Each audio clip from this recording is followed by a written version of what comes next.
সভা পর্ব। অগ্নি আর ইন্দ্র চলিয়া গেলে পরে ময়দানব জোর হাতে অর্জুনকে বলিলেন,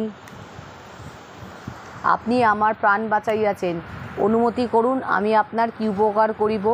অর্জুন বলিলেন, তুমি যে সন্তুষ্ট হইয়াছ ইহাই আমার উপকার, আর কিছু করিতে হইবে না।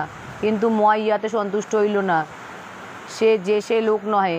দেবতাদের মধ্যে বিশ্বকর্মা যেমন সকল রকম কারিকুরির ওস্তাদ আর অসাধারণ শক্তিশালী লোক, দানবদিগের মধ্যে ময়ও সেই রূপ।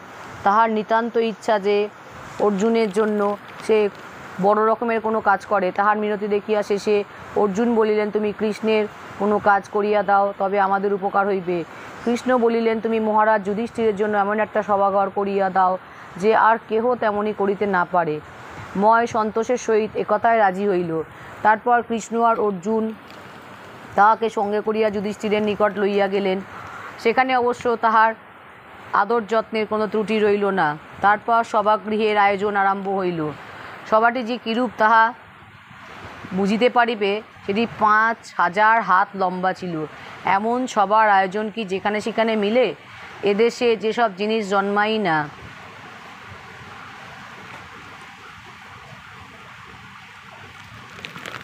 বহুকাল পূর্বে দানবরাজ বিষপর্বা যজ্ঞের জন্য কৈলাস পর্বতের উত্তরে এই দিক দিয়াই এক অতি আশ্চর্য সভা প্রস্তুত করান।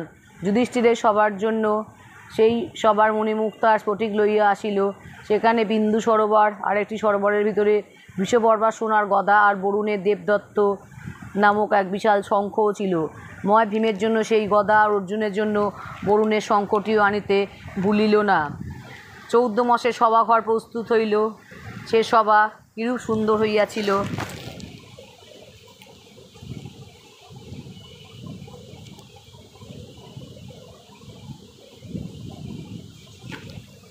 তাহা আমি কি বলিব। ইটের বদলে তাহা স্ফটিক দিয়া গাঁথা। সেই স্ফটিকের উপরে সূর্যের আলোক পড়িয়া না জানি কেমন ঝকঝক করিত। সেখানে বাগান তো ছিলই, তাহার গাছপালা ছিল সোনার, ফুল মণিমাণিক্যের, আর ভিতরের সাজকাজ সে যে কি আশ্চর্য রকমের ছিল তাহা বুঝাইব কি? আমি বুঝিতে পারিতেছি না। আমি তো গরিব মানুষ। বড় বড় রাজাদেরই তাহাতে ধোকা লাগিয়া গিয়াছিল। স্ফটিকের পুকুর দেখিয়া তাহাকে পুকুর বলিয়া বুঝিতে পারেন নাই। তাহারা গিয়াছিলেন তাহার উপর দিয়া হাঁটিতে। তারপর একটা হাসির কাণ্ড হইয়া গেলে তবে বুঝিলেন যে উহা জল। এমনই সুন্দর বাড়ি, এমনই সুন্দর বাগান, আর তাহাতে তেমনই সুন্দর মাছের খেলা, ফুলের গন্ধ আর পাখির গান। বুঝিয়া লাও সভাটি কেমন ছিল। ৮,০০০ বিকট রাক্ষস সেই সভায় পাহারা দিত।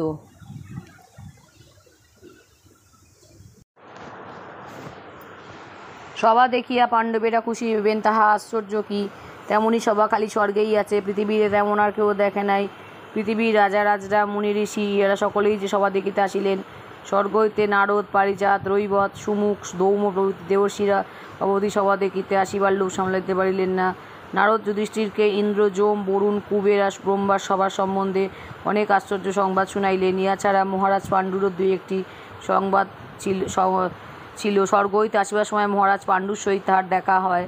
তখন পাণ্ডু তাহাকে বলেন, মহর্ষি, আপনি পৃথিবীতে যাইতেছেন, যুধিষ্ঠিরকে বলিবেন যেন রাজসূয় যজ্ঞ করে। রাজসূয় যজ্ঞের গুণে রাজা হরিশ্চন্দ্র ইন্দ্রের সভায় কত সুখে বাস করিতেছেন। যুধিষ্ঠির যে যজ্ঞ করিলে আমিও সেইরূপ সুখে সেখানে থাকিতে পাইব। নারদ যুধিষ্ঠিরকে এই সংবাদ দিয়া সেখান হইতে চলিয়া গেলেন। রাজসূয় যজ্ঞ অতি কঠিন যজ্ঞ। পৃথিবীর তাবৎ রাজার নিকট হইতে কর আদায় করিয়া তাহার দ্বারাই যজ্ঞ করিতে হয়। সুতরাং এই যজ্ঞে বাধা দিলে অন্য রাজারা বিধিমতো চেষ্টা করে। নিজের বল বুদ্ধি আর বন্ধুবান্ধব খুব বেশি রকম না থাকলে ইহা করা সম্ভবই হয় না। কাজেই রাজসূয়ের কথা শুনিয়া পাণ্ডবেরা বড়ই ভাবনায় পড়িল। এ যজ্ঞ না করিলেই নেই, অথচ কাজটি ভারী কঠিন। বল বুদ্ধি পাণ্ডবদের যথেষ্ট, বন্ধু বান্ধবেরও অভাব নাই। যুধিষ্ঠিরকে সকলের প্রাণ ভরিয়া ভালোবাসে। ভীম অর্জুনের সাহস আর ক্ষমতার প্রজার আর সকল ভয় দূর হইয়াছে। শত্রুরা দেশ ছাড়িয়া পলাইয়াছে। নকুলের ন্যায় বিচারের আর সহদেবের মিষ্ট ব্যবহারে লোক মোহিত। সুতরাং এ সকল বিষয়ে পাণ্ডবদের বেশ ভরসার কথাই ছিল। মন্ত্রীরা এক বাক্যে যুধিষ্ঠিরকে যজ্ঞ করিতে উৎসাহ দিলেন। কিন্তু ইহাদের কথায় যুধিষ্ঠিরের চিন্তা দূর হইল না। পরামর্শ দিবার একটি লোক আছেন কৃষ্ণ, তিনি বলিলে তবে এই হাতে কাজ দেওয়া যায়। এই ভাবিয়া যুধিষ্ঠির কৃষ্ণকে আনাইলেন। কৃষ্ণ আসিলে যুধিষ্ঠির তাহাকে বলিলেন, ভাই, রাজসূয় যজ্ঞ করিতে ইচ্ছা করিয়াছি, তুমি কি বলো? আর সকলে তো খুবই উৎসাহ দিতেছে, কিন্তু ইহাদের কথায় আমার ভরসা হয় না। তুমি যা বলিবে তাহাই আমি বুঝিব। ঠিক। কৃষ্ণ বলিলেন, মহারাজ, আপনি রাজসূয় যজ্ঞ করিবার উপযুক্ত লোক, তাহাতে সন্দেহ নাই, কিন্তু ইহার মধ্যে ভয়ের একটা কথা আছে। মগধের রাজা জরাসন্ধের এমন অসাধারণ ক্ষমতা, পৃথিবীর সকল রাজাকে সে পরাজয় করিয়াছে। শিশুপাল উহার সেনাপতি, সেও একজন অসাধারণ যোদ্ধা। তারপর বক্র, ভগদত্ত, শল্য, পৌণ্ডক, ভীষ্মক প্রভৃতি অনেক বড় যোদ্ধা।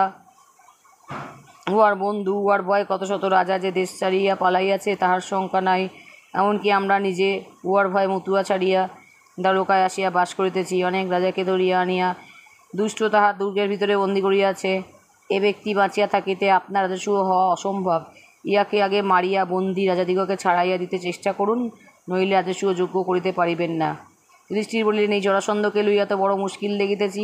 তুমি নিজে উহাকে এত ভয় করো, আমাদের সাহস কিসে হইবে? তুমি, বলরাম, ভীম আর অর্জুন, এই চারিজনের কেউ কি ওকে মারিতে পারো না?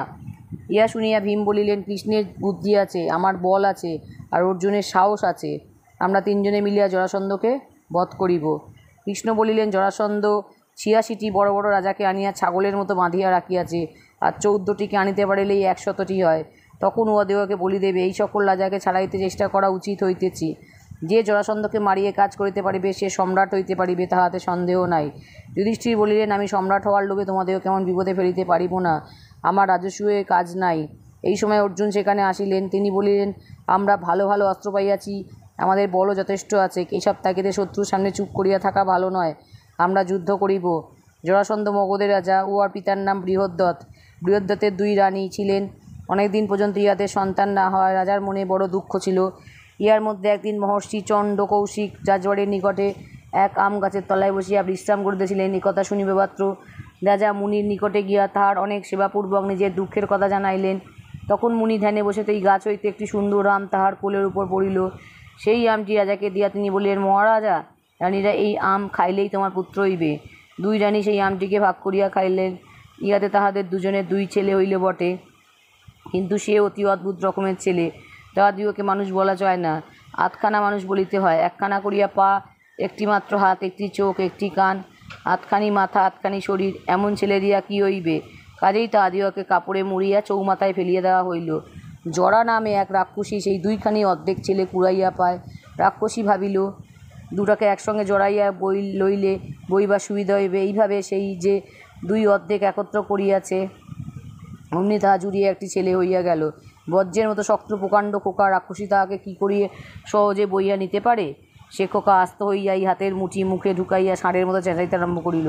খোকার সেই ভয়ঙ্কর চিৎকার শুনিয়া রাজা, মন্ত্রী, লোকজন সকলে সেখানে ছুটিয়া আসিল। রাক্ষসীয় ছেলেটি অমনি রাজাকে গিয়া বলিল, এই নাও তোমার ছেলে।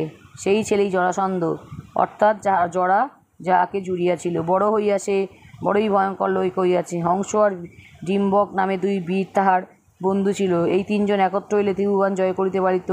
হংস আর ডিম্বকের ভালোবাসার কথা বড় সুন্দর। হংস নামক আর একজন লোকের মৃত্যুর কথা শুনিয়া ডিম্বক ভাবিল, বুঝি তাহার বন্ধুই মরিয়া গিয়াছে।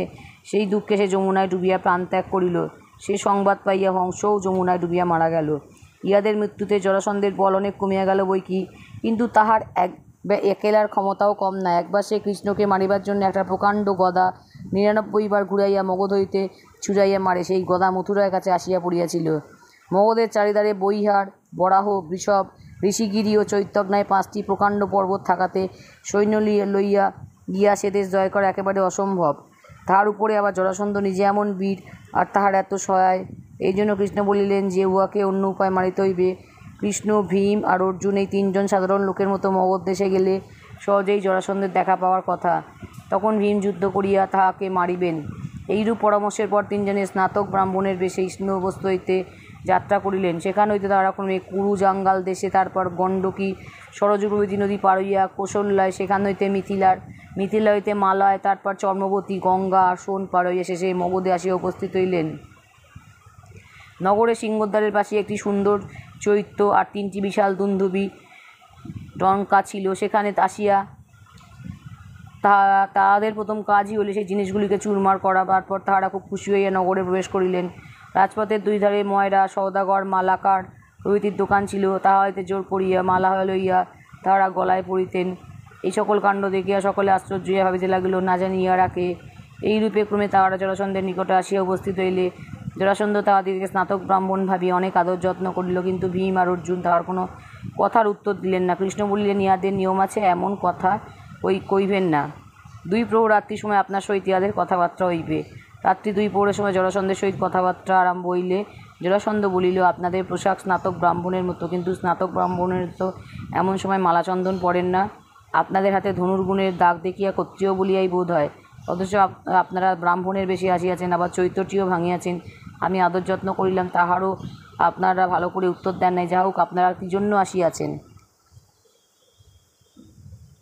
কৃষ্ণ বলিলেন, স্নাতক তো ক্ষত্রিয় আর বৈশ্যরাও হইতে পারে, আমাদিগকে ব্রাহ্মণ মনে করিবার প্রয়োজন কি? মালা পরিলে দেখায় ভালো, তাই আমরা মালা পরিয়াছি। গায়ের জোর দেখানো ক্ষত্রিয়ের উচিত কাজ, তাই কিছু দেখাইয়াছি। আপনার দেখিবার ইচ্ছা থাকলে আজই আরও ভালো করিয়া দেখিতে পাইবেন। শত্রুর ঘরে আসিয়া তাহার নিকট হইতে আদর লওয়া আমরা ভালো মনে করি না, তাই আপনার আদর যত্নের উত্তর দেয় নাই। একথায় জরাসন্ধ আশ্চর্য হইয়া জিজ্ঞাসা করিল, আমি কি করিয়া আপনাদের শত্রু হইলাম? তা তো বুঝিতে পারিতেছি না, আপনাদের বোধ হয় ভুল হইয়া থাকিবে। কৃষ্ণ বলিলেন, তুমি ক্ষত্রিয় রাজাদিগকে ধরিয়া বলি দিতে আনিয়াছ, সুতরাং তুমি সকল ক্ষত্রিয়েরই শত্রু, তাই আমরা তোমাকে বধ করিতে আসিয়াছি। আমরা ব্রাহ্মণ নই, আমি বসুদেবের পুত্র কৃষ্ণ, আর ইহারা দুজন মহারাজ পাণ্ডুর পুত্র। এখন হয় এই সকল রাজাদিগকে ছাড়িয়া দাও, না হয় আমাদের সহিত যুদ্ধ করিয়া জমের বাড়ি যাও। জরাসন্ধ বলিল, আমি যাহাদিগকে ধরিয়া আনিয়াছি তাহাদিগকে লইয়া আমার যাহা খুশি করিব, আমি কাহাকেও ভয় করি না। আমি একেলা 2-3 মহারথীর খুব সহিত যুদ্ধ করিতে পারি। কৃষ্ণ বলিলেন, আমাদের কাহার সহিত যুদ্ধ করিবে? জরাসন্ধ ভীমকে দেখাইয়া বলিল, ইহার সহিত। তখন পুরোহিত আসিয়া সস্তায়ন জরাসন্ধের মঙ্গলের জন্য দেবতার পূজা করিলে জরাসন্ধ বর্ম আটিয়া চুল বাঁধিয়া বলিল, আইসো ভীম, যুদ্ধ করি। তারপর দুজনে কি ভয়ানক যুদ্ধই আরম্ভ হইল। কত রকম কুস্তির প্যাঁচ আছে, সমস্তই দুজনের উপর খাটাইলেন। ঝড়ের মতন করিয়া তাহাতে নিঃশ্বাস বইতে লাগিল, কপালে কপালে ঠেকিয়া আগুন বাহির হইতে লাগিল। 13 দিন এইরূপ যুদ্ধের পর 14 দিনের রাত্রিতে জরাসন্ধ ক্লান্ত হইয়া পড়িল। তাহা দেখিয়া কৃষ্ণ বলিলেন, আহা, বড় কাহিল হইয়া পড়িয়াছ ভীম, আর মারিও না, তাহলে মরিয়া যাইবে। আসল কথা ভীমকে জানাইয়া দেয় যে জরাসন্ধ কাহিল হইয়াছে। তাহলে বুঝিতে পারিয়া ভীম বলিলেন, হতভাগা এমনই কাপড় জড়াইয়াছে যে উহাকে বধ করা কঠিন দেখিতেছি। কৃষ্ণ বলিলেন, তোমার জোর একবার ভালো করিয়া দেখাও না। তখন ভীম আগে জরাসন্ধকে শূন্যে তুলিয়া 100 পাক ঘুরাইলেন, তারপর হাঁটু দিয়া তার পিঠ ভাঙিলেন, শেষে 2 পা ধরিয়া তাহাকে 2 ভাবে চিরিয়া ফেলিলেন। সে সময় জরাসন্ধের চিৎকারে অতি অল্প লোকই টিকিয়া থাকিতে পারিয়াছিল। সেই বন্দী রাজাদের কথা কি বলিব, তাহারা দারুণ অপমান আর মৃত্যুর জন্য প্রস্তুত। ইহাদের মধ্যে হঠাৎ তাহাদের সকল দুঃখ দূর হইয়া গেল। তাহারা কৃষ্ণ, ভীম আর অর্জুনের অশেষ স্তুতি করিয়া জোড়াতে বলিলেন, এখন আপনাদের এই বৃত্তেরা আপনাদের কি সেবা করিবে, অনুমতি করুন। কৃষ্ণ বলিলেন, মহারাজ যুধিষ্ঠির রাজসূয় যোগ্য করিতে চাহেন, আপনারা অনুগ্রহ করিয়া তাহাতে সাহায্য করিবেন। রাজারা পরম আনন্দের সহিত এই কথায় সম্মত হইলেন। জরাসন্ধের পুত্র সহদেব কৃষ্ণ আর ভীমার্জুনকে বিস্তর ধনরত্ন উপর দিয়া বিনয়ের সহিত বলিলেন, আমিও যজ্ঞে সাহায্য করিব। তাহারা তাহাকে মগধের সিংহাসনে বসাইয়া ইন্দ্রপ্রস্থে ফিরিলেন। তারপর যজ্ঞের আয়োজন আরম্ভ হইল। রাজাদিগের নিকট হইতে কর আনাই প্রথম কাজ। এজন্য মহাবীর চারি ভাই অসংখ্য সৈন্য লইয়া চারিদিকে ছুটিয়া চলিলেন। অর্জুন উত্তরে, ভীম পূর্ব দিকে, সহদেব দক্ষিণে, নকুল পশ্চিমে। অর্জুন ক্রমে কুলিন্দ, কালকূট, আনর্ত, সাক্কলদ্বীপ প্রভৃতি জয় করিয়া শেষে প্রাগজ্যোতিষ দেশে উপস্থিত হইলেন। সেখানকার রাজা ভগদত্ত কিরাত চীন ও সাগরপাড়ি সৈন্য লইয়া 8 দিন তাহার সহিত ঝুড়োতর যুদ্ধ করেন। তারপর অর্জুনের ক্ষমতা আর সাহসে আশ্চর্য হইয়া বলেন, আমি ইন্দ্রের বন্ধু, লোকে বলে আমার ইন্দ্রের সমান ক্ষমতা, কিন্তু তবুও তো আমাকে কিছুতেই আঁটিতে পারিতেছি না, তুমি কি চাও? অর্জুন বলিলেন, আপনি ইন্দ্রের বন্ধু, সুতরাং আমার গুরু লোক, আপনাকে কি আমি কিছু বলিতে পারি? আপনি স্নেহ করিয়া কিছু কর দিন। ভগদত্ত অতিশয় আহ্লাদিত হইয়া বলিলেন, কর তো দিবই, আর কি করিতে হবে বলো। এইরূপে ভগদত্তকে বশ করিয়া অর্জুন আবার উত্তর দিকে চলিলেন। অন্তর্গিরি, বহির্গিরি, উলুক, কাশ্মীর, ত্রিগর্ত, দারু, কোকনদ, বাল্লিক, দরদ, কম্বোজ, লৌহ, পরম, ঋষিক প্রভৃতি কত দেশ জয় হইল। করই বা কত রকম আদায় হইল। হিমালয় পর্বতের উপরে কিমপুরুষ বর্ষ, হাটক প্রভৃতি কোনো দেশ হইতেই কন্যা লইয়া ছাড়া হইল না। তারপর অর্জুন উত্তর কুরুদেশে উপস্থিত হইলেন। সে অতি অদ্ভুত দেশ, সেখানে কোথায় কী আছে কিছুই দেখিতে পাওয়া যায় না, সুতরাং যুদ্ধ করিয়া কী করে হবে। সেখানে তিনি উপস্থিত হইবা মাত্র পর্বতমান পৌরীগণ আসিয়া হাসিতে তাহাকে বলিল, আপনি যেখানে আসিয়াছেন তাতে বুঝিয়াছি যে আপনি সামান্য মানুষ নয়েন, ইয়াতে আপনার এদেশ জয় করা হইয়াছে। এখন আপনার কি চাই বলুন, আমরা তাহাই দিতেছি। অর্জুন বলিলেন, মহারাজ, যুধিষ্ঠিরের রাজস্ব যজ্ঞের জন্য আমাকে কিছু কর দিলেই হইবে, আমি আর কিছু চাই না। এই কথা শুনিয়াই উহারা নানা রকম আশ্চর্য কাপড় আর হরিণের ছাল প্রভৃতি আনিয়া অর্জুনের নিকট উপস্থিত হইল। এইরূপে ক্রমে সমস্ত উত্তর দিক জয় করিয়া অর্জুন কত ধনরাজ্য যে দেশে আনিলেন তাহার লেখাজোখা নাই। ভীম পূর্ব দিকে গিয়া পাঞ্চাল, বিদেয়ী, গণ্ডক, দশার্ণ, অশ্বমেধ, পুলিন্দ, চেদি, কুমার, কৌশল, অযোধ্যা, গোপালকক্ষ, মল্ল প্রভৃতি অল্প দিনের ভিতরেই জয় করিয়া ফেলিলেন। ভল্লাট, শক্তিমান, বৎসদেশ, ভর্গ প্রভৃতি আরও কত দেশ দেখিতে দেখিতে তাহার বশে আসিল। কর্ণকেও যুদ্ধে পরাজয় করিয়া তাহার নিকট হইতে কর আনিতে বাকি রইল না। এইরূপে মণি, মুক্তা, চন্দন, কাপড়, কম্বল, সোনা, রূপা প্রভৃতি নানারূপ জিনিস আনিয়া ভীম ভাণ্ডার বোঝাই করিয়া ফেলিলেন। সহদেব সমস্ত দক্ষিণ দিক জয় করিয়া করে নিলেন। কিষ্কিন্ধার বানর দিকের সহিত তাহার ক্রমাগত 7 দিন ঘোরতর যুদ্ধ হইয়াছিল, তথাপি বানরেরা হটে নাই বা ভয় পায় নাই। কিন্তু সহদেবের সঙ্গে যুদ্ধ দেখিয়া তাহারা বড়ই সন্তুষ্ট হইল, আর সহদেবকে অনেক ধনরত্ন দিয়া বলিল, সব লইয়া তুমি এখান হইতে চলিয়া যাও, তোমার ভালো হোক। দক্ষিণ যাইতে যাইতে সহদেব শেষে সমুদ্রের ধারে উপস্থিত হন, সেইখানে লঙ্কা। বিভীষণ তখনও সেখানে রাজত্ব করিতেছিলেন। এখানে কোনরূপ যুদ্ধের প্রয়োজন হয় নাই, কারণ বিভীষণ সংবাদ পাইবা মাত্র আহ্লাদের সহিত বোঝায় মহামূল্য মণিমুক্ত দিয়া সহদেবকে বিদায় করিলেন।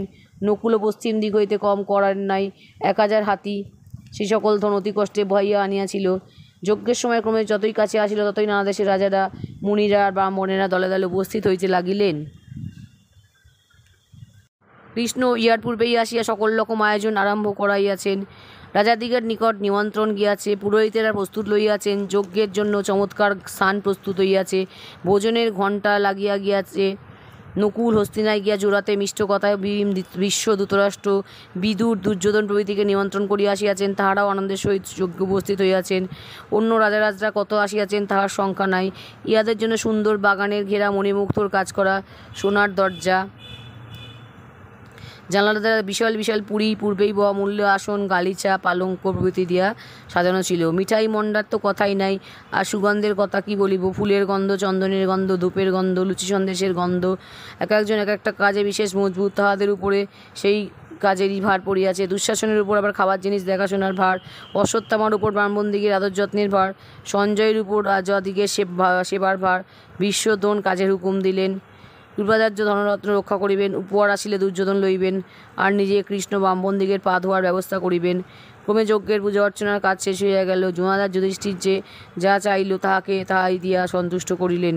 তারপর ভীষ্ম যুধিষ্ঠিরকে বলিলেন, রাজাদ্বয়কে এবং যাহারা অর্ঘ্য মান্য দেখে এইবার জন্য উপহার পাইবার উপযুক্ত তাহাদিগকে এক একটি করিয়া অর্ঘ্য আনিয়া দাও। তারপর সেখানে যিনি সকলের চেয়ে বড় তাহাকে আর একটি অর্ঘ্য দিতে হইবে।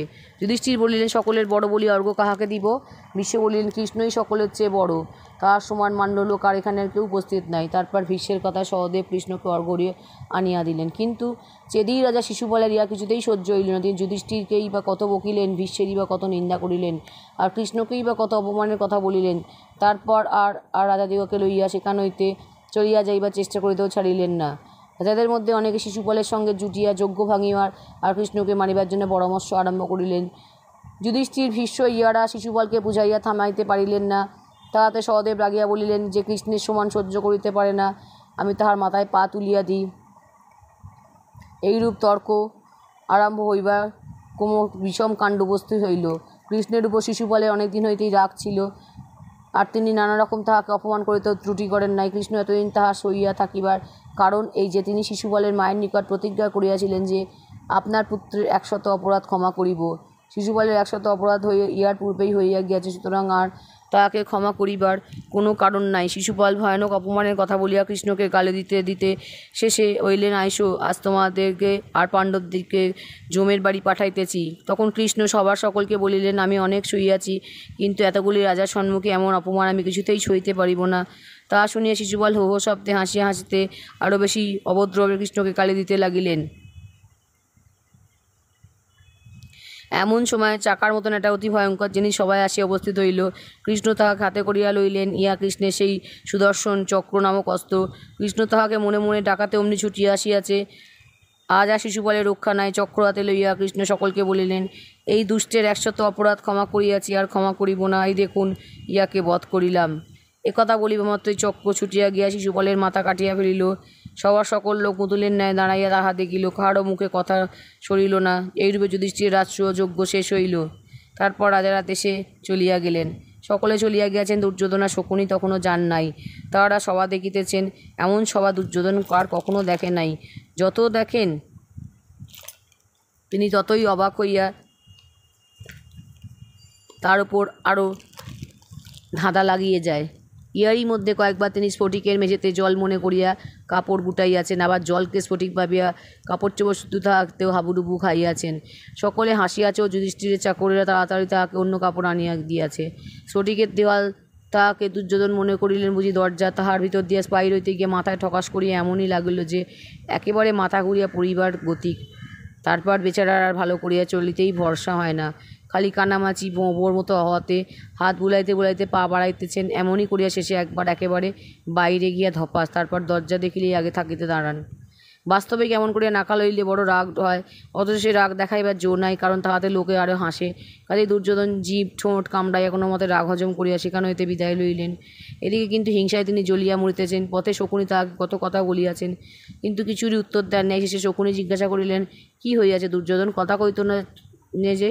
দুর্যোধন বলিলেন, মামা, কথা কইব কোন লজ্জায়? আমার কি আর বাঁচিয়া লাভ আছে? যে শত্রুকে মারিতে চেষ্টা করিলাম তাহারই কিনা শেষে এত বাড়াবাড়ি। শকুনি বলিলেন, সে কী কথা দুর্যোধন? ওরা নিজেদের বুনে বড় হইয়াছে, তাতে তোমার দুঃখ কেন? ইচ্ছা করলে তুমিও তৈরি করতে পারো। দুর্যোধন বলিলেন, মামা, যুদ্ধ করিয়া বলতে সবার রাজ্য কারিয়ালি। শকুনি বলিলেন, কৃষ্ণ, অর্জুন, ভীম, যুধিষ্ঠির, নকুল, সহদেব, দ্রুপদ আর ধৃষ্টদ্যুম্ন ইহাদিগকে দেবতারাও যুদ্ধে পরাজয় করিতে পারেন না। তুমি কি করিবে? ইহাদিগকে জব্দ করিবার অন্য উপায় আছে। দুর্যোধন বলিলেন, কী উপায় মামা? শকুনি বলিলেন, যুধিষ্ঠিরের পাশা খেলায় বড় শখ, অথচ তিনি ভালো খেলিতে জানেন না। আবার পাশা খেলায় ডাকিলে তাহার না বলিবারও জো থাকিবে না। একটিবার আনিয়া তাহাকে খেলিতে বসাইতে পারিলে আমি ফাঁকি দিয়া তাহার রাজ্যপাট সব কাড়িয়া লইব। দুর্যোধন বলিলেন, আমার বাবাকে বলিতে সাহস হয় না, আপনি বলুন। শকুনি বাড়ি আসিয়াই ধৃতরাষ্ট্রকে বলিলেন, দুর্যোধন তো বড়ই রোগা হইয়া যাইতেছে, আপনি সে খবর নেন না?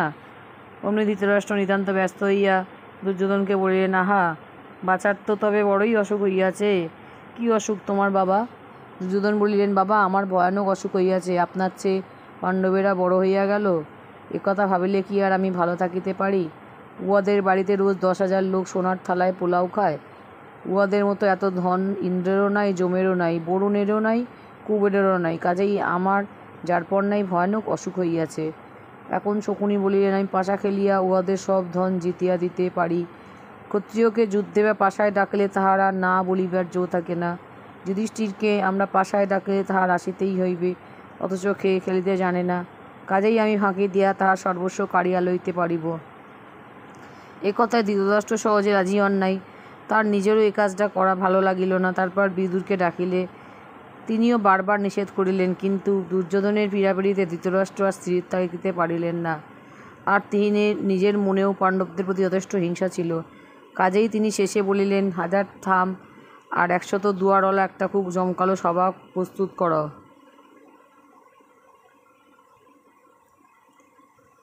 সভা অল্পদিনের মধ্যেই প্রস্তুত হইল। তখন ধৃতরাষ্ট্র বিদুরকে বলিলেন, বিদুর, শীঘ্র ইন্দ্রপ্রস্থে গিয়া যুধিষ্ঠিরকে পাশা খেলিবার জন্য নিমন্ত্রণ করিয়া আইস। বিদুর বলিলেন, মহারাজ, ইহা তো ভালো কথা হইল না। পাশা খেলা বড় অন্যায়, উহাতে বিবাদ উপস্থিত হইতে পারে। ধৃতরাষ্ট্র বলিলেন, কি হইবে? আমরা তো থাকিব, তুমি শীঘ্র যাও। বিদুর আর কী করেন, তিনি কাজেই ইন্দ্রপ্রস্থে গিয়া যুধিষ্ঠিরকে বলিলেন, ধৃতরাষ্ট্র তোমাকে পাশা খেলিতে ডাকিয়াছেন, তুমি চলো। এ কথা শুনিয়া যুধিষ্ঠির বলিলেন, কাকা, পাশা খেলা কি ভালো? আপনি কি অনুমতি করেন? বিদুর বলিলেন, আমি অনেক নিষেধ করিয়াছিলাম, তথাপি আমাকে পাঠাইলেন, এখন তোমার যা ভালো মনে হয় করো। যুধিষ্ঠির অনেক চিন্তা করিয়া বলিলেন, আমাকে যখন পাশা খেলিতে ডাকিয়াছে তখন আর না গিয়ে উপায় নাই, কিন্তু ওরা বড় ধূর্ত, খেলার সময় ফাঁকি দেয়। না যাইবার উপায় থাকিলে আমি কখনোই যাইতাম না। পরদিন ভীম, অর্জুন, নকুল, সহদেব, কুন্তী, দ্রৌপদী প্রভৃতিকে লইয়া যুধিষ্ঠির বিদুরের সহিত হস্তিনায় আসিলেন। তারপরের দিন সকালে খেলা হওয়ার কথা। এই খেলা পণ অর্থাৎ বাজি রাখিয়া হয়। খেলিবার পূর্বে কথা থাকে যে আমি হারিলে তোমাকে এই জিনিস দিব, আর তুমি হারিলে আমাকে এই জিনিস দিবে। এইভাবে যত সময় খেলা আরম্ভ হইল। যুধিষ্ঠিরের পাশা খেলা দেখিবার জন্য সবাই লোকের বড়ই ভিড় হইয়াছে।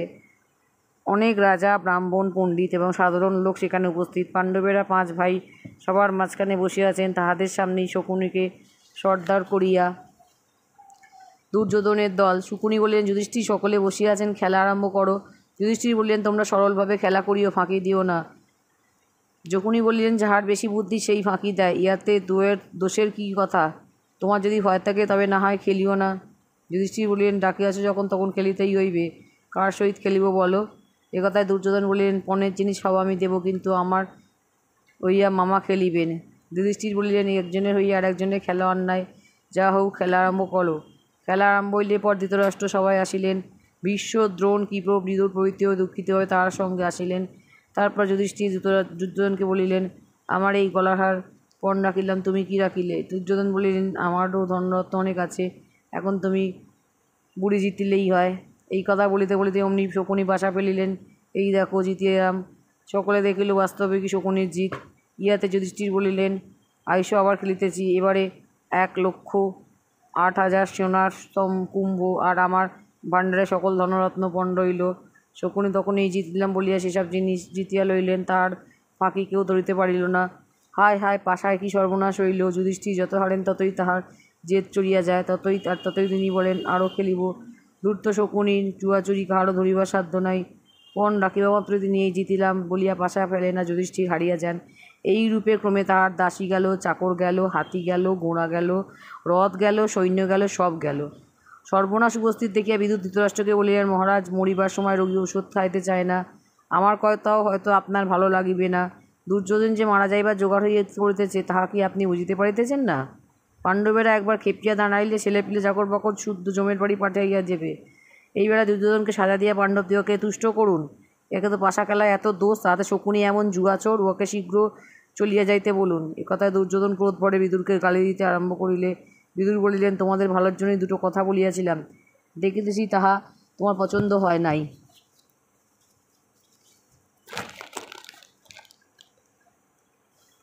কি বাপু, তোমার যাহা তাই খুশি করো, তোমাকে নমস্কার। কাজেই আবার খেলা চলিল। যে মহারাজ যুধিষ্ঠিরের মতো বিদ্বান, বুদ্ধিমান আর ধার্মিকের পৃথিবীতে ছিল না, সেই যুধিষ্ঠির পাশার ধাঁধায় পড়িয়া শেষে অবোধ মাতালের মতো কাজ করিতে লাগিলেন। ধন গেলে, গাই বাছুর, তারপর লোকজন, তারপর রাজ্য, এইরূপে সর্বস্ব হারিয়া ফকির হইয়া চৈতন্য নয়। শেষে একটি একটি করিয়া ভাইদিগকে মারিতে লাগিলেন। কি দুর্দশা! শেষে শকুনি তাহাকে বিদ্রূপ করিয়া বলিতে লাগিলেন, পাশা খেলিতে গিয়া লোকে এমন পাগলামি করিতে পারে, এ তো কথাও স্বপ্নেও জানিতাম না। কিন্তু ইহাতেও যুধিষ্ঠিরের দুর্গতি শেষ হয় নাই। ভাইদিগকে হারিয়া শেষে নিজে পর্যন্ত হারিলেন, তথাপি তাহার জেদ থামে না। ভাবিতেও দুঃখ আর লজ্জা হয়। যখন আর কিছুই অবশিষ্ট রইল না, তখন দয়া, ধর্ম, সদাচার সকল ভুলিয়া যুধিষ্ঠির বললেন, এবার দ্রৌপদীকে পণ রাখিলাম। এ কথা শুনিবা মাত্র সবার লোক ছি ছি করিয়া উঠিল। রাজাগণের চোখে জল আসিল। লাজে, দুঃখে আর অপমানে ভীষ্ম, দ্রোণ এবং কৃপের শরীর ঘামিয়া গেল। বিদুর হেড মুখে বসিয়া সাপের মতো নিঃশ্বাস ফেলিতে লাগিলেন। ভালো লোকেদের মনে এইরূপ কষ্ট, আর নির্লজ্জে ধৃতরাষ্ট্র আনন্দে অস্থির হইয়া বারবার জিজ্ঞাসা করিতেছেন, জয় হইল নাকি, জয় হইল নাকি? কর্ণ, দুঃশাসন প্রভৃতি যখন যেরূপ আনন্দ করিতেছিলেন, তা ধৃতরাষ্ট্রের ব্যবহারেই বুঝিতে পারো। ধূর্ত শকুনি যখন পাশা ফেলিয়া দ্রৌপদীকে অবধি জিতিয়া লইলেন, অমনি দুর্যোধন বিদুরকে বলিলেন, শীঘ্র দ্রৌপদীকে লইয়া আসো। হতভাগী আমাদের চাকরানীদের সঙ্গে গিয়া ঘর ঝাঁট দিক। বিদুর বলিলেন, মূর্খ, তোমরা যে মরিবার গতিক হইয়াছে, কথা না বুঝিতে পারিয়াই তুমি এরূপ বলিতেছ। এমন কথা নিতান্ত নীচ লোক ছাড়া আর কেহ বলে না। ইহাতে দুর্যোধন বিদুরকে গালি দিয়া একটা দারোয়ানকে বলিল, তুই দ্রৌপদীকে লইয়া আয়, তোর কোনো ভয় নাই। দারোয়ান দ্রৌপদীর নিকট গিয়া বলে, যুধিষ্ঠির পাশা খেলায় আপনাকে দুর্যোধনের নিকট হারিয়াছেন, আপনি আমার সঙ্গে চলুন, ধৃতরাষ্ট্রের ঘর ঝাঁট দিতে হইবে। এ কথায় দ্রৌপদী আশ্চর্য হইয়া বললেন, তুই কি পাগলের মতো কথা বলছিস? রাজারা কি স্ত্রীকে পণ রাখিয়া খেলা করে? যুধিষ্ঠিরের কি আর জিনিস ছিল না? দারোয়ান বলিল, যুধিষ্ঠির আগে ধনদৌলত, তারপর ভাইদিগকে, তারপর নিজেকে হারিয়া শেষে আপনাকে হারিয়াছেন। দ্রৌপদী বলিলেন, তুই সবাই গিয়া যুধিষ্ঠিরকে জিজ্ঞাসা কর, তিনি আগে নিজেকে কি আমাকে হারিয়াছেন। দারোয়ান আবার সবাই আসিয়া যুধিষ্ঠিরকে, দ্রৌপদী আপনাকে জিজ্ঞাসা করতেছেন যে আপনি কাহাকে আগে হারিয়াছেন, আপনার নিজেকে না দ্রৌপদীকে? যুধিষ্ঠির চুপ করিয়া রইলেন, এ কথার কোনো উত্তর দিলেন না। তখন দুর্যোধন বলিলেন, দ্রৌপদীর কিছু জিজ্ঞাসা করিবার তাকে এখানে আসিয়া জিজ্ঞাসা করুক। দরোয়ান নিতান্ত দুঃখিত হইয়া আবার দ্রৌপদীর নিকট গিয়া বলিল, মা, এবার দেখিতেছি কৌরবদের সর্বনাশ হইবে। দুষ্ট দুর্যোধন আপনাকে সবাই ডাকিয়াছেন। দ্রৌপদী বলিলেন, বাছা, ভগবানই সব করেন, এসবে আমি যেন ধর্ম ডাকিয়া চলিতে পারি। তুমি আর একটিবার সবাইকে আর ধার্মিক গুরুজন দিগকে জিজ্ঞাসা করো এখন আমার কি করা উচিত। তাহারা যা বলিলেন আমি তাহাই করিব। দারোয়ান সবাই আসিয়া দ্রৌপদীর কথা বলিলে সকলে মাথা হেঁট করিয়া রইলেন। দুর্যোধনের ভরে কাহারও মুখ দিয়া কথা বাইর হইল না। সেই দুষ্টবার বলিল, তুই দ্রৌপদীকে এখানে লইয়া আয়। দারোয়ান দুর্যোধনকে চাকর, তথাপি সে তাহার কথায় কান না দিয়া আবার সকলকে জিজ্ঞাসা করিল, আমি দ্রৌপদীকে কি বলিব। তখন দুর্যোধন বিরক্ত হইয়া বলেন, এবারে দেখেছি বড়ই ভীতু।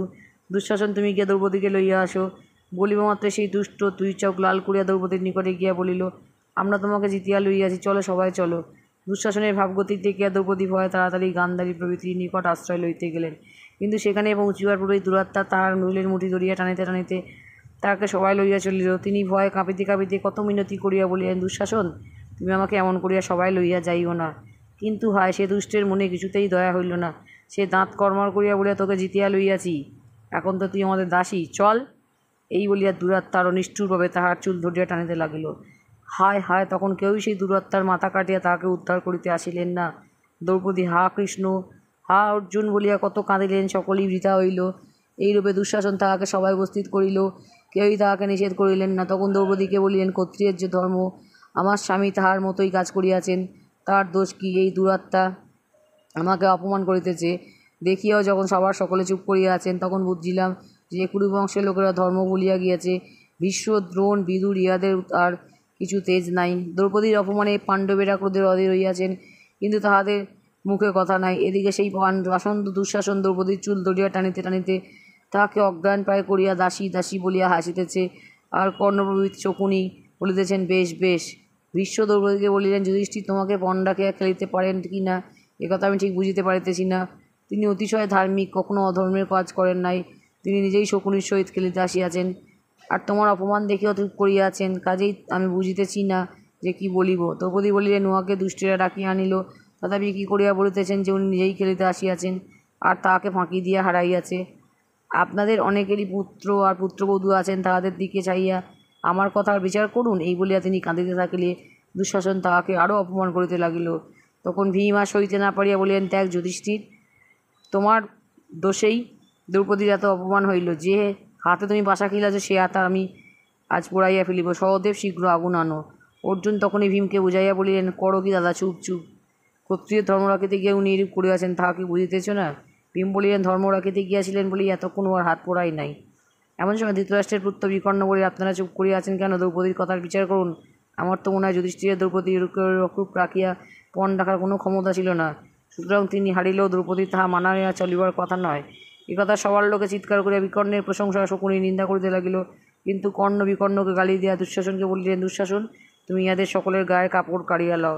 একথা বলিবা মাত্র পাণ্ডবেরা নিজে নিজে চাদর কয়েকখানি ছাড়িয়া দিলেন। দ্রৌপদীর গায়ে কাপড় দুঃশাসন নিজেই কাড়িয়া লইতে গিয়াছিল, কিন্তু কি আশ্চর্য, দেবতার কৃপায় সে সময় তাহার গায়ে এতই কাপড় হইল যে দুঃশাসন প্রাণপণে টানিয়াও তাহা শেষ করিতে পারে না। সে যত টানে ততই লাল, নীল, হলদে, সোনালি নানা রঙের হইয়া কাপড় বাড়িয়া যায়। শেষে অপ্রস্তুত হইয়া হতভাগা বসিয়া পড়িল। এদিকে এই আশ্চর্য ব্যাপার দেখিয়া সবার ঘোরতর কলর উপস্থিত হইয়াছে। রাজাগণ দ্রৌপদীর প্রশংসা করিতে করিতে দুঃশাসনকে গালি দিতেছেন, আর ভীম রাগে অস্থির হইয়া কাঁপিতেছেন। তারপর সবার সকলকে ডাকিয়া তিনি বলিলেন, তোমরা সকলকে শোনো, আমি ভীষণ যুদ্ধেই দুরাত্মা দুঃশাসনের মুখ চিরিয়া তার রক্ত খাইব, তবে ছাড়িব, আর যদি না খাই তবে যেন আমার স্বর্গলাভ না হয়। এমন সময় বিদুর দুহাত লইয়া সকলকে থামাইয়া বলিলেন, দ্রৌপদী এমন করিয়া কাঁদিতেছেন, তবুও আপনারা কথা কইতেছেন না, এ কাজটা কি ভালো হইল? শীঘ্র ইহার কথার বিচার করুন। তখন সকলে চুপ করিয়া রইলেন। তখন কর্ণের কথায় আবার দুরাত্মা দুঃশাসন দ্রৌপদীকে ঘরে লইয়া যাইবার জন্য টানাটানি করিতে লাগিল। এইরূপে তাহারা দ্রৌপদীকে কত অপমান আর পাণ্ডবদিগকে কত প্রকার বিদ্রুপ করিল, তাহা বলিয়া আর তোমাদিগকে কষ্ট দিব না। যুধিষ্ঠির, অর্জুন, নকুল আর সহদেব সমস্তই চুপ করিয়া সহ্য করিলেন, কিন্তু ভীম রাগী লোক, তিনি তাহা সইতে পারিবেন কেন? যখন যুধিষ্ঠিরকে অপমান করিয়া দুর্যোধনের মন উঠিল না, তখন হাসিতে হাসিতে আবার দ্রৌপদীকে পা দেখাইলেন। আবার তাহা দেখিয়া কর্ণ হাসিতে লাগিলেন। তখন ভীম আর কিছুতেই স্থির থাকিতে পারিলেন না। তিনি ভয়ঙ্কর শব্দে সভা কাঁপাইয়া বললেন, আমি যদি গদা দিয়া এই দুষ্টের উরু না ভাঙি, তবে যেন আমার স্বর্গে যাওয়া না হয়। এতক্ষণে আর কাহারও বুঝিতে বাকি রইল না যে এ সকল ঘটনার ফল বড়ই ভয়ঙ্কর হইবে। তখন ধৃতরাষ্ট্র আর প্রাণের ভয় নিন্দার ভয় দুর্যোধনকে তিরস্কার করিয়া দ্রৌপদীকে বলিলেন, মা, তুমি আমার বধূগণের সকলের বড়, তুমি বলো কি চাও। দ্রৌপদী বলিলেন, যদি আপনার দয়া হয় তাকে যুধিষ্ঠিরকে ছাড়িয়া দিন। ধৃতরাষ্ট্র বলিলেন, তাহাই হইবে, তুমি আর কি চাও বলো। দ্রৌপদী বলিলেন, ভীম, অর্জুন, নকুল আর সহদেবকে তাহাদের অস্ত্র শস্ত্র সারিয়া দিন। ধৃতরাষ্ট্র বলিলেন, তাহাই হইবে, তুমি আর কি চাও বলো। দ্রৌপদী বলিলেন, আমি আর কিছুই চাই না, ইহারা মুক্তি পাইলেই আবার সব পাওয়া হইল। তারপর যুধিষ্ঠির ধৃতরাষ্ট্রকে বলিলেন, মহারাজ, এখন আমাদেরকে কি অনুমতি করেন। ধৃতরাষ্ট্র বলিলেন, তোমার মঙ্গল, তুমি তোমার রাজ্য ধন সমস্ত লইয়া গিয়া সুখে রাজত্ব করো। এইরূপে যুধিষ্ঠির সেখান হইতে বিদায় লইয়া ইন্দ্রপ্রস্থে যাত্রা করিলেন। কিন্তু দুর্যোধন, কর্ণ, শকুনি ইহা সহ্য হইবে কেন। তাহারা বলিলেন, এত কষ্ট করিয়া যাহা জিতিলাম এত সহজেই তাহা লইয়া যাইবে, এ কখনোই হইতে পারে না। দুষ্ট লোকে না করিতে পারে এমন কাজ নাই। তিন দুষ্ট মিলিয়া তখনই আবার ধৃতরাষ্ট্রের মত ফিরাইয়া দিলেন। চিরইল আবার যুধিষ্ঠিরকে পাশায় ডাকিতে হইবে। এবারের পণ বনবাস, যে হারিবে সে হরিণের ছাল পরিয়া 13 বৎসরের বনবাস করিবে। এই 13 বৎসরের শেষ বৎসর অজ্ঞাতবাস, অর্থাৎ এমনভাবে লুকাইয়া থাকা যেন কেউ সন্ধান না পায়। সন্ধান পাইলে আবার 12 বৎসর বনবাস। বনবাসের অবশ্য আসিয়া রাজ্য পাইবার কথা রইল। কিন্তু দুর্যোধন স্থির করিয়া রাখিলেন যে একবার পাণ্ডবদিগকে তাড়াইতে পারিলে আর তাহাদিগকে রাজ্যে ঢুকিতে দিবেন না। ডাকিলেই যখন খেলিতে হইবে তখন কাজেই যুধিষ্ঠিরকে আবার আসিতে হইল। আর সেই ধূর্ত শকুনির ফাঁকিতে হারিয়া 13 বৎসরের জন্য বনও যাইতে হলো। এ যাইবার সময় দুষ্টেরা সকলে মিলিয়া পাণ্ডবদিগকে কম বিদ্রূপ করে নাই। পাণ্ডবেরা যখন কিভাবে চলিতেছেন দুর্যোধন কতই ভঙ্গিতে তাহার নকল করিলেন। তাহাতে ভীম বলিলেন, মূর্খ, তোমার বিদ্রূপে আমাদের কোনো ক্ষতি হইবে না। আমি আবার বলিতেছি, যুদ্ধের সময় তোমাকে বধ করিব আর দুঃশাসনের বুক ভাঙিয়া রক্ত খাইব। অর্জুন বলিলেন, আমি কর্ণকে মারিব, হিমালয় যদি নড়িয়া যায়, সূর্যও যদি নিবিয়া যায়, তথাপি আমার এই কথায় মিথ্যা হইবে না। সহদেব শকুনিকে বলেন, দুষ্ট, তুই নিশ্চয় জানিস আমি তোকে বধ করিব। যুধিষ্ঠির সকলের নিকট, এমন ধৃতরাষ্ট্রের পুত্রদের নিকটও বিনয়ের সহিত বিদায় চাইয়া বলিলেন, আবার আসিয়া আপনাদের সহিত দেখা করিব।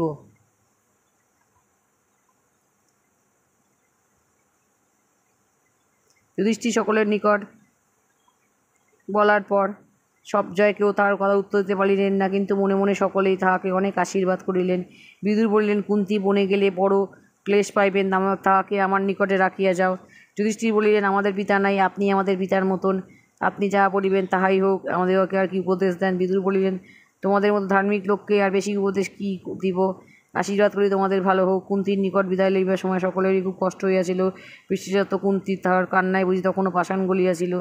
এরূপ সকলের নিকট বিদায় হইয়া পাণ্ডবেরা দ্রৌপদী ও ধৌমের সহিত বনবাসে যাত্রা করিলেন।